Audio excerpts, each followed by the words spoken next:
శ్రోతలందరికీ నమస్కారం అండి. ఈరోజు మరో చక్కటి కథతో మీ ముందుకు వచ్చేసాను. నేను వినిపించటానికి సిద్ధంగా ఉన్నాను. మీరు వినటానికి సిద్ధంగా ఉన్నారా? అయితే ఇంకెందుకు ఆలస్యం, కథలోకి వెళ్ళిపోదాం. ఇప్పుడు నేను చెప్పబోతున్న కథ పేరు రహస్యం. దీన్ని రచించిన వారు ఎల్ఆర్ స్వామి గారు. ఇంటి దగ్గరకు వచ్చే కొద్దీ చీకటి చిక్కపడుతూ వచ్చింది. మనసు బాధతో ఒక్కసారి మూలిగింది. రాత్రి కూడా ఆఫీస్లోనే గడిపితే ఇల్లే కదా స్వర్గసీమ అనేది ఉత్తమాటేనా? బాధగానే తలుపు తట్టాను. అనుభవానికి భిన్నంగా తలుపులు వెంటనే తెరుచుకున్నాయి.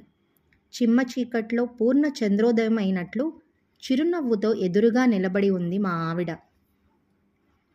ఆశ్చర్యంతో పెదవి పెగలలేదు నాకు. అడుగు ముందుకు పడలేదు.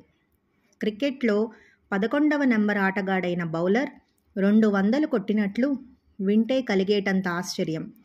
బహుమతి వచ్చిన లాటరీ టికెట్ను ఎవరో మతిలేనివాడు నాకు అందిస్తే కలిగేటంత ఆశ్చర్యం. 50 ఏళ్ల జీవితంలో ఒక్కసారైనా చూడని, పేరు వినని వాడు విశాఖలో అచ్చంగా నాకు 1000 గజాలు ఉచితంగా రాసిచ్చాడని వింటే కలిగేటంత ఆశ్చర్యం అనిపించింది.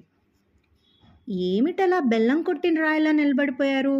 లోపలికి రండి, గోముగా పలికింది మా ఆవిడ. ఆ పలికిన తీరు నా ఆశ్చర్యానికి మల్లెలు తురిమాయి. ఏమైంది ఈరోజు? ఏమిటి మార్పు? ఇంటి లోపలికి అడుగు పెడుతూనే చుట్టూ చూశాను. అత్తగారు కానీ మామగారు కానీ వచ్చారా? లేకపోతే మా ఆవిడ అక్క కానీ? ఏదో బలమైన కారణం ఉండాలి. లేకపోతే మా ఆవిడ ఇలా నవ్వుతూ పలకరించడమే. తుఫాను ముందు వీచే చల్లగాలిలా బహుశా ఏదైనా కొనమని అడుగుతుందేమో. పండక్కి ఇంకో 2 వారాలే. అయినా పండక్కి కొలవలసిన వాటిని టెండర్ పెట్టడము, ఒప్పుకోవటము అయిపోయిందిగా. మళ్ళీ ఇప్పుడిలా? నాకు పాల్పోలేదు. కుర్చీలో కూర్చొని షూ లేస్ విప్పుకున్నాను. వేడి వేడి కాఫీతో వచ్చి నా పక్కనే కూర్చుంది. అది మరో షాకు. ఆఫీస్ నుంచి రాగానే అలా కాఫీ ఇవ్వటం, కాసేపు సరదాగా మాట్లాడుకోవటం మొదలైనవి గత చరిత్ర. ఏదైనా అవసరం ఉంటే చెప్పటం, పొడిపొడిగా మాట్లాడుకోవటం, లేకపోతే ఎవరి పనిలో వాళ్ళు ఉండటం నీటి చరిత్ర. ఏమండి అలా మాట్లాడకుండా కూర్చున్నారు? ఎదురుగా కూర్చున్నది మా ఆవిడేనా అనే సందేహం కలిగింది నాకు. పరిశీలనగా సూక్ష్మంగా చూశాను. ఆవిడే. దేవుడా, ఈరోజు ఏ సునామీ రాకుండా కాపాడు తండ్రి అని ప్రార్థిస్తూ చెప్పు అన్నాను. ఏముంటాయండి మాకు చెప్పడానికి? రోజంతా ఇంట్లో మగ్గేవాళ్ళం. మీరే చెప్పండి. ఒక సిప్పు కాఫీ తాగాను.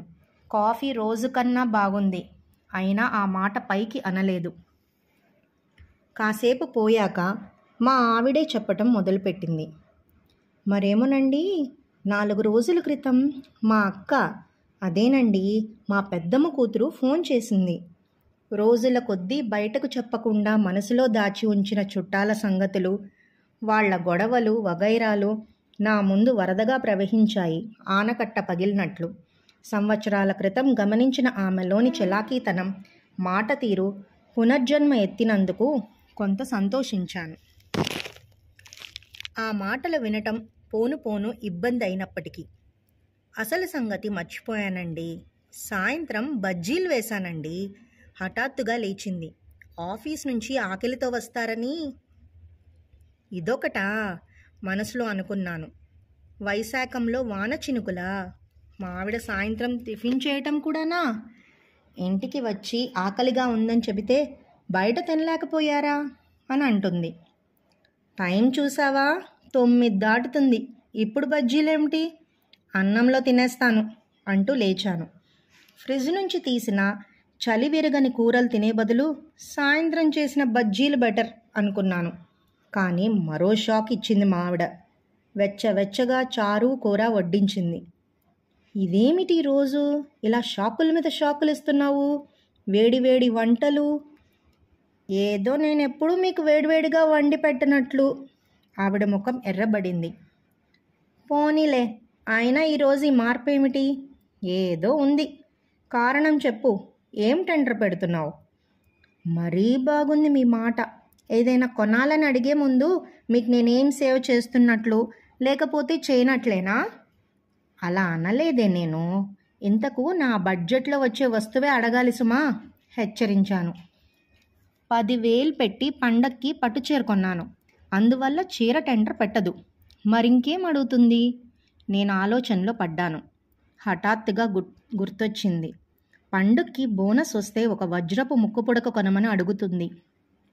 ఇంకా బోనస్ సంగతి తెలియదే అన్నాను. అది కాదండి. ఒక్క నిమిషం మాట్లాడలేదు మా ఆవిడ. ఏమండి? మళ్ళీ గోముగా పిలిచింది. చెప్పు. నా సెల్ ఫోన్ పోయిందండి. ఓ, అదా సంగతి. అందుకా ఈ మార్పు. సెల్ ఉంటే సెల్ చెవి కంటించుకొని రోజంతా మాట్లాడుతూ గడిపే మా ఆవిడకి సెల్ పోయేసరికి భర్తతో మాట్లాడాలని, వంట చేయాలని గుర్తొచ్చిందన్నమాట. ఎక్కడ పోయిందే? నువ్వే ఎక్కడైనా పెట్టి మర్చిపోయి ఉంటావు. బాగా వెతుకు. అంతా వెతికానండి. మా ఆవిడ దీనంగా నా వైపు చూస్తూ అంది. కనబడలేదండి. అయితే ఇప్పుడు కొత్త సెల్ కొనాలన్నమాట, అంతేగా? ఒక్క పూట తిండి లేకపోయినా గడపవచ్చు, కానీ సెల్ ఫోన్ లేకపోతే నిమిషమైనా గడపలేం కదా. ఏం చేస్తుంది పాపం, సంపాదన లేని ఇల్లాలు.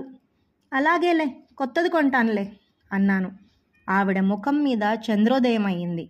నేను మనసులో నవ్వుకుంటూ అనుకున్నాను, ఒక్క 4 రోజులు పోయాక ఆఫీస్లో దాచిన మా ఆవిడ సెల్ ఫోన్ ఇంటికి తీసుకురావాలని. ఒక్క 4 రోజులు ఆవిడ మాటలు, సాన్నిహిత్యాన్ని ఆస్వాదించాలని. చాలా చక్కటి కథ విన్నారు కదా. రేపు మరొక చక్కటి కథతో మళ్ళీ కలుసుకుందాం. అంతవరకు సెలవు. నమస్కారం.